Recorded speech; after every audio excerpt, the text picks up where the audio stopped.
સાઈ રામ, જય શ્રી કૃષ્ણ, ઓમ નમઃ શિવાય। સ્વાગત છે મારી ચેનલમાં। કરીબુ વેલકમ। કેમ છો બધા? મજામાં? સુપર સોફ્ટ, ટેસ્ટફુલ અને જોતાં જ ખાવાનું મન થઈ જાય તેવી આજે આ રેસીપી હું તમારી સાથે શેર કરી રહી છું। કોઈપણ મોલ્ડ વગર કે કોઈપણ પ્લેટનો ઉપયોગ કર્યા વગર આજે આ રેસીપી બનાવશું। ચલીએ તો રેસીપીની શરૂઆત કરીએ।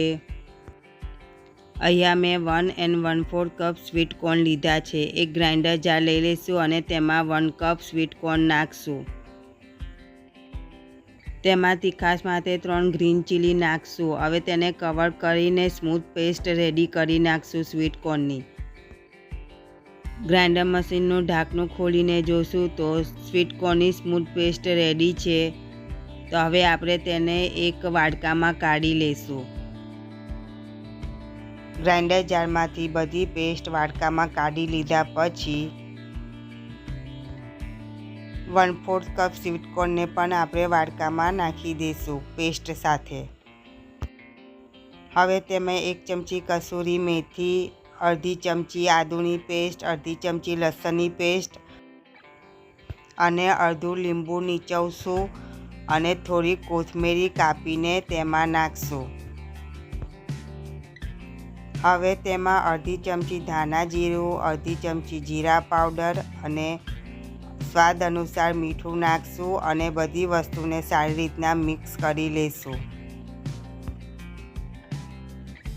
પેસ્ટમાં બધી વસ્તુ સારી રીતના મિક્સ થઈ ગયા પછી હવે તેમાં નાખશું 1/4 કપ સૂજી અને 1/4 કપથી પણ થોડોક ઓછો ચણાનો લોટ એટલે કે બેસન નાખશું। હવે આ બધી વસ્તુને સારી રીતના મિક્સ કરી લઈશું। સ્મૂથ પેસ્ટ રેડી થઈ જશે। તમે જોશો કે બધી વસ્તુ સારી રીતના મિક્સ થઈ ગઈ છે। તો હવે આપણે 1 ચમચીની આસપાસ ઈનો લઈશું। પૂરી 1 ચમચી નથી લેવાની, 1 ચમચીની આસપાસ। હવે તેની ઉપર 1 ચમચી તેલ નાખશું અને બેટરને સારી રીતના મિક્સ કરી લઈશું।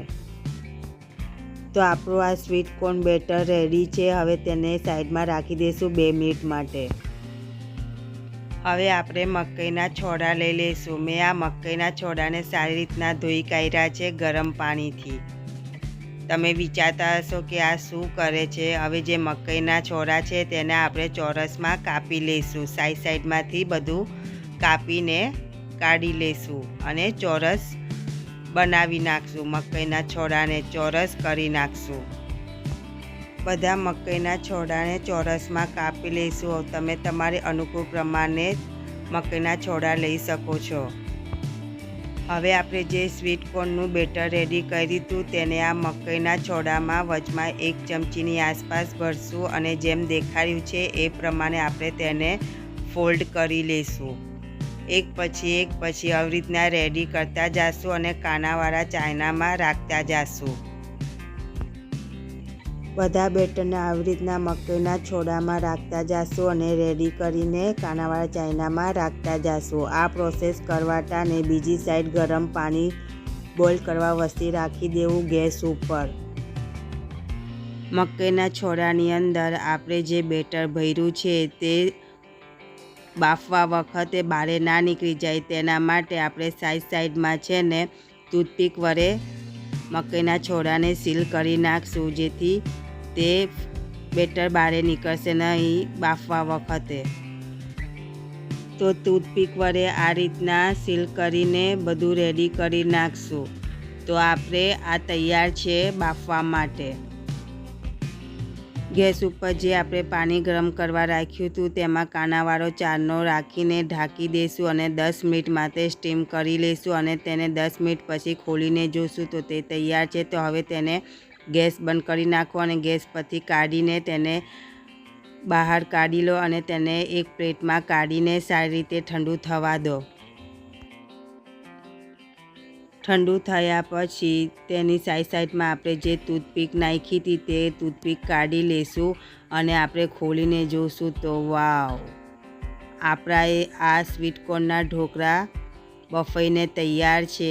જોયું તમે, કોઈપણ મોલ્ડ વગર કે કોઈપણ પ્લેટ વગર આપણે આ સ્વીટકોર્નના ઢોકળા બનાવ્યા છે. તે પણ મકાઈના જે પાંદડા આવે છે તેમાં બેટર રાખીને આપણે આ ઢોકળા બનાવ્યા છે. કોઈ પણ ના કહી શકે કે આપણે આ પ્લેટ વગર કે મોલ્ડ વગર ઢોકળા બનાવ્યા છે.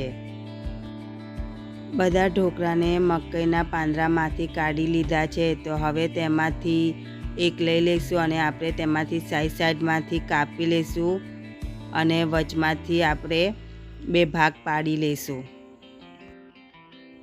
તમે જોશો કે કેવા ફાઇન ઢોકળા થયા છે. તો આપણે આ ઢોકળાને પીસીસમાં કાપી લઈશું. બધા ઢોકળાને કાપી લઈશું પીસીસમાં. બધા ઢોકળા પીસીસમાં કપાઈ ગયા પછી આપણે એક વઘાર તૈયાર કરશું. તો તેના માટે ગેસ ઉપર એક ફ્રાય પેનને ગરમ કરવા રાખી દઈશું અને તેમાં 2 ચમચી તેલ નાખીને ચારે બાજુ તેલને ફ્રાય પેનમાં ફેલાવી લઈશું. હવે ફ્રાય પેનમાં અડધી ચમચી જેટલી રાઈ અને અડધી ચમચી જેટલા તલ સ્પ્રિંકલ કરશું અને થોડી ચીલી પાવડર ચારે બાજુ સ્પ્રિંકલ કરી લઈશું. હવે આપણે જે ઢોકળા કાપ્યા હતા એક પછી એક ફ્રાય પેનમાં રાખશું અને એક બાજુ લાઇટ ગોલ્ડન બ્રાઉનના થઈ જાય પછી તેને પલટાવી નાખશું અને બીજી બાજુ લાઇટ ગોલ્ડન બ્રાઉનના શેકી લઈશું.